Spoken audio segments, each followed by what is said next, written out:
وہ نئی نئی گلی دیکھ کر، نیا نیا ماحول دیکھ کر، نیا مزاج دیکھ کر، نئی ادا دیکھ کر حیرت کا دادی اسے قبل انہوں نے خاندانی پن نہیں دیکھا ہوا تھا۔ ابھی تک اسے لفظ خاندانی کی لغت کا علم ہی نہیں تھا، کیونکہ اس نے یہی سن رکھا تھا تعلیم نوکری کے لیے کی جاتی ہے۔ تعلیم کا تہذیب اور خاندانیت سے تعلق کیا ہے یہ مت وہ نہیں جانتی تھی، بلکہ اس کی 7 نسلوں تک کوئی نہیں جانتا تھا۔ اگلی 7 نسلوں تک بھی یہی امید تھی کہ اس لفظ کی گہرائی کو کوئی نہیں سمجھ سکے گا۔ خیر، ایک واقعے نے اس کو تل ملا دیا۔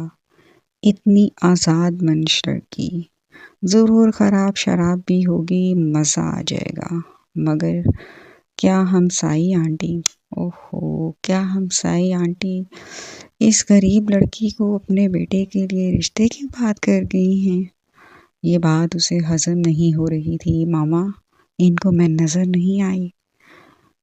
یہ بات اس کی ماں کے خیال میں بھی آئی اور اس کو بھی جھنجھوڑ گئی۔ یہ سوچ، یہ خیال دونوں ماں بیٹی کی تیزیوں پہ تیزاب بن گیا۔ ماں بیٹی نے مشورہ کیا اس سے پہلے کہ رشتہ ان تک پہنچے، اس لڑکی کے سامنے اس گھرانے کا امیج خراب کر دو۔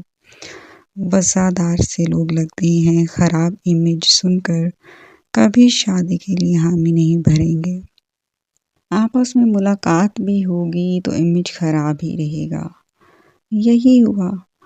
اس نے اسے چائے پہ بلایا، اس نئی آزاد منش لڑکی کو بلایا اور چائے کے ساتھ گرم گرم باتوں سے، کہکہوں سے، قصوں سے پورے محلے کے خلاف اس کی طبیعت صاف کر دی۔ ساتھ ہی بتا دیا کہ میں چونکہ نفسیات دان ہوں، لہٰذا میں تم سے اچھا سمجھ سکتی ہوں، خلا یافتہ ہوں، مجھ سے اچھا تم جج ہی نہیں کر سکتی۔ لڑکی قصہ مختصر تک اگلی کہانی سمجھ چکی تھی۔ اگلی کہانی، جو فقط 3 لفظوں پہ محیط تھی، خاندانی احساس کمتری۔ وہ آئی اور اس نے اسے اگلے دن ایک کتاب تحفتاً تھما دی، جس کا مقصد یہ تھا، جو کہانیاں ڈیئر آنٹی آپ سنا رہی ہیں ہم لکھتے ہیں، مگر جن کو لفظ خاندانی کی لغت نہیں پتہ، ان کو لفظ کتاب کے کیا ہی معنی آتے ہوں گے۔ داستان رنگین ہوتی گئی۔